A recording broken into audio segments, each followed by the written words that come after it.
नमस्ते बच्चों। तो आज के वीडियो में हम बात करेंगे बेरी बेरी डिसीज के बारे में। तो आपको जो है इसके बारे में अगर नोट्स आती है कि एक छोटा सा पैराग्राफ लिखो या फिर नोट्स लिखो, तो आपको इसके बारे में जो है वो थोड़ी जानकारी बेरी बेरी डिसीज के बारे में जो है वो पता होनी चाहिए।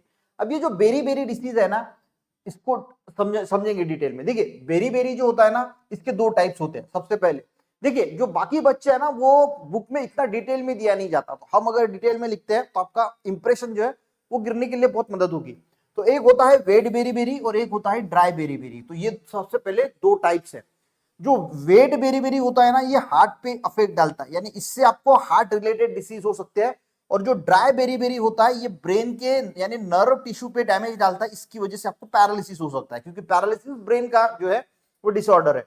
अब बात करते हैं, तो इसको विटामिन B1 की डिफिशियंसी से बेरी बेरी होता है। ये आपको सबसे पहले आपके बुक में लिख लेना है कि विटामिन B1 की डिफिशियंसी से बेरी बेरी होता है, और इसको ही थायमीन बोला जाता है। यानी विटामिन B1 जो है इसको ही थायमीन बोला जाता है। यानी थायमीन की डिफिशियंसी से आपको कौन सा डिसीज होगा, तो बेरी बेरी नाम का डिसीज होगा। अब सबसे पहले हम जो है वो वेट बेरी बेरी जो हमने देखा था, जो हार्ट पे इंपैक्ट डालता है, उसके बारे में शॉर्टकट नोट्स देखेंगे। देखिए, ये हार्ट की इंपैक्ट डालता है ना, तो हार्ट रिलेटेड हमें जो सिम्टम्स होते हैं वो देखने को मिलते हैं।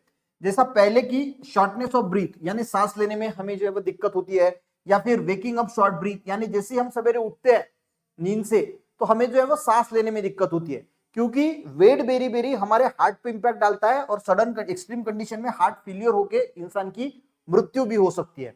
तो ये दो सिम्टम्स हो गए। तीसरा सिम्टम है कि रैपिड हार्ट बीट। कभी कभी क्या होता है, जो वेट बेरी बेरी है, इसमें हार्ट बीट जो है वो बहुत ज्यादा बढ़ जाती है, उसी के साथ पैरों में सूजन आ जाती है। तो ये सारे पॉइंट्स बच्चों आप अपने बुक में लिख लेना, ठीक है।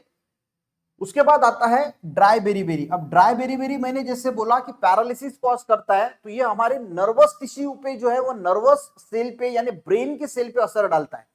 तो ड्राई बेरी बेरी से ये नर्व टिश्यू को डैमेज करता है, जिसकी वजह से आपके मसल जो है वो स्ट्रेंथ, मसल की जो स्ट्रेंथ होती है वो डिक्रीज हो जाती है, और जिसकी वजह से लास्ट में आपको जो है वो पैरालिसिस हो सकता है। अब इसमें होता क्या है, देखिए, ड्राई जो बेरी बेरी है ना, इसमें आपके मसल फंक्शन सबसे ज्यादा इंपैक्ट होते हैं।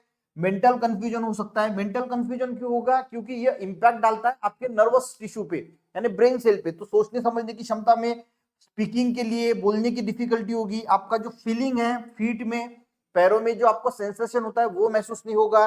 वॉकिंग करने में डिफिकल्टी होगी, मसल्स में पेन होगा, वीकनेस होगा, जॉइंट्स में पेन होगा, मसल्स क्रैम्प हो सकती है। तो मसल्स रिलेटेड जितनी दिक्कतें वो आ सकती है, या फिर ब्रेन रिलेटेड जो कंफ्यूजन है, स्पीकिंग के लिए डिफिकल्टी है, सेंसेशन है, वो जो है वो आपको देखने को मिल सकता है।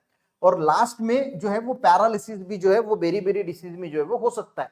अब देखिए, कौन सबसे ज्यादा रिस्क पे होता है, किसको ज्यादा रिस्क है बेरी बेरी डिसीज होने का, तो जो लोग अल्कोहल ज्यादा पीते हैं। क्योंकि अल्कोहल पीने से क्या होता है, जो थायमीन है, विटामिन B1 है, वो हमारे बॉडी में अच्छी तरीके से एब्जॉर्ब नहीं हो पाता, और वो अगर एब्जॉर्ब नहीं होगा तो बॉडी को मिलेगा नहीं तो आपको बेरी बेरी हो सकता है। जेनेटिक बेरी बेरी होता है। जेनेटिक मीनिंग हेरिडिटी, माँ बाप से या फिर उनके दादा दादी से जो है वो ट्रांसफर हुआ है बच्चों में, तो इसकी वजह से भी जो है वो थायमीन एब्जॉर्ब नहीं होता। जिनको हाइपर थायरॉइडिज्म है, यानी थायराइड की बीमारी है, एक हाइपो होती है, हाइपर होती है। अगर आपके घर में किसी को हाइपरथायरॉइडिज्म और ऐसे सिम्टम्स देखने को मिलते हैं, तो आपको पता होना चाहिए कि विटामिन B1 की डिफिशियंसी हो सकती है, तो आपको इसकी जांच करवाना जरूरी है। अगर मल न्यूट्रिशन यानी खाने को सही नहीं मिल रहा है, डाइट अच्छी नहीं है, डायबिटीज के पेशेंट है, वो भी रिस्क पे रहते हैं, उनको भी बेरी बेरी हो सकता है। या फिर अंडरगोइंग किडनी डायलिसिस, जिन लोगों का किडनी डायलिसिस चालू है, तो वो लोग भी रिस्क पे रहते हैं, उनको भी बेरी बेरी डिसीज जो है वो हो सकता है। अब ये टेस्ट सिंपल टेस्ट होती है, ब्लड टेस्ट या फिर यूरिन टेस्ट से जो है वो हम पता कर सकते हैं कि हमारे बॉडी में थायमीन जो यानी विटामिन B1 कम है या फिर ज्यादा है। अगर हमें विटामिन B1 की डेफिशिएंसी पूरी करनी है, यानी थायमीन की डेफिशिएंसी पूरी करनी है, तो खाने में क्या क्या ले सकते हैं, तो जितने भी सीड्स होते हैं, पंपकिन सीड्स है, कद्दू के सीड्स है, चिया सीड्स है, आपको बहुत सारे सीड्स मिल जाएंगे, ऑनलाइन भी आजकल जो है वो मिल जाते हैं।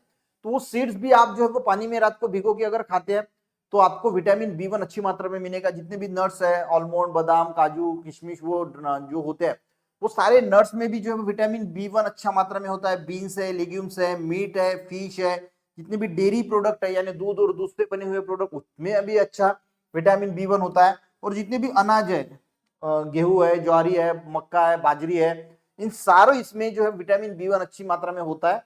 तो अगर आप टेस्ट करते हैं, सिम्टम्स आपको नजर आ रहे हैं और अगर आप टेस्ट करते हैं और थायमिन की कमी होती है तो डॉक्टर सप्लीमेंट देंगे। पर ये भी कुछ होम रेमेडीज में, ये भी अगर आप डाइट में लेते हैं तो विटामिन बी वन जो है वो डेफिशिएंसी पूरी कर सकते हैं। तो आज के वीडियो में बच्चों हमने बेरी बेरी डिसीज के बारे में थोड़ा अच्छी तरीके से समझने की कोशिश की। वीडियो अच्छा लगे एक लाइक जरूर करना, अपने दोस्तों को भी शेयर करना, चैनल पे नए जरूर सब्सक्राइब करना बच्चों। मिलते हैं नेक्स्ट वीडियो में, तब तक के लिए जय हिंद।